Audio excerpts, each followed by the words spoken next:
La parole est à Monsieur Philippe Vigier. On va essayer de l'écouter avec un petit peu moins de bruit de fond. Merci. Monsieur le Premier ministre, quelle est la ligne de cette majorité en matière des politiques européennes? Est-ce la ligne du candidat François Hollande qui prétendait renégocier le traité budgétaire européen seul et contre tous? Est-ce la ligne du président François Hollande qui a sommé sa majorité d'adopter ce même traité sans qu'une virgule ne fût changée? Est-ce la ligne défendue par vos alliés écologistes qui ont refusé de céder à cette injonction et qui n'ont pas voté le traité? Est-ce la ligne d'Harlem Désir qui dénonçait l'intransigeance égoïste d'Angela Merkel? Est-ce enfin celle de votre ministre Arnaud Montebourg, pour qui Manuel Barroso est le carburant du Front National, ce qui dépasse, je pense, les reproches légitimes que l'on peut faire à la Commission?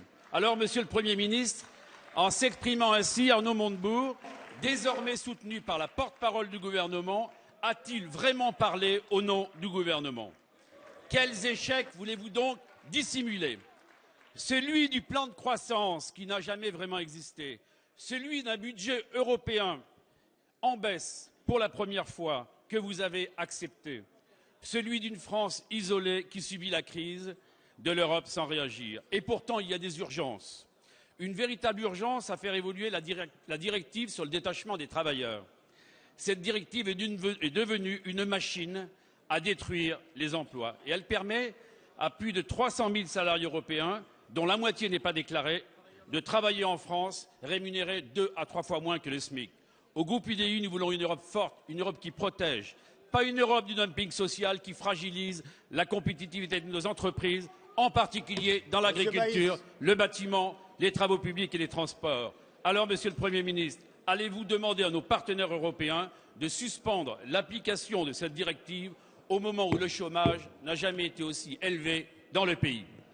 Merci. La parole est à Monsieur le ministre chargé des Affaires européennes, Thierry Repentin.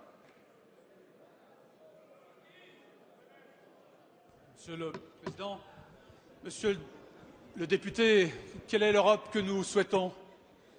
C'est celle que vous n'avez pas su à l'époque mettre en place par un choix budgétaire ambitieux.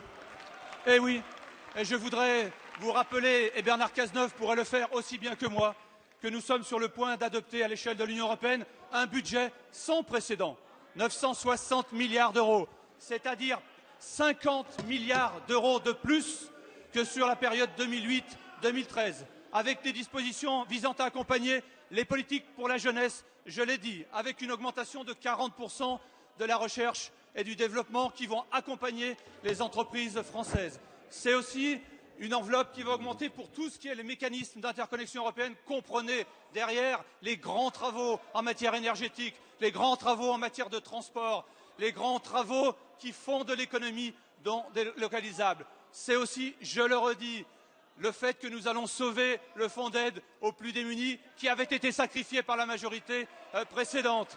Et enfin, je regrette, comme vous, que la directive détachement des travailleurs n'ait pas été travaillée plus tôt par le gouvernement précédent. Et je souhaite le dire, nous n'accepterons pas effectivement les dispositions qui viennent fausser la concurrence au sein de l'Union européenne. Nous y travaillons, nous l'avons dit, les travaux ne sont pas suffisamment avancés pour que cette directive soit adoptée dans les 6 mois qui arrivent. Nous avons demandé à la présidence lituanienne d'en faire une de ses priorités dans les 6 mois qui arrivent entre le mois de juillet et le mois de décembre 2013. Voilà, monsieur le député, pour répondre précisément à votre sujet sur la directive dumping social. Et vous auriez pu aussi me poser des questions sur la directive service public. Je vous y aurais répondu aussi.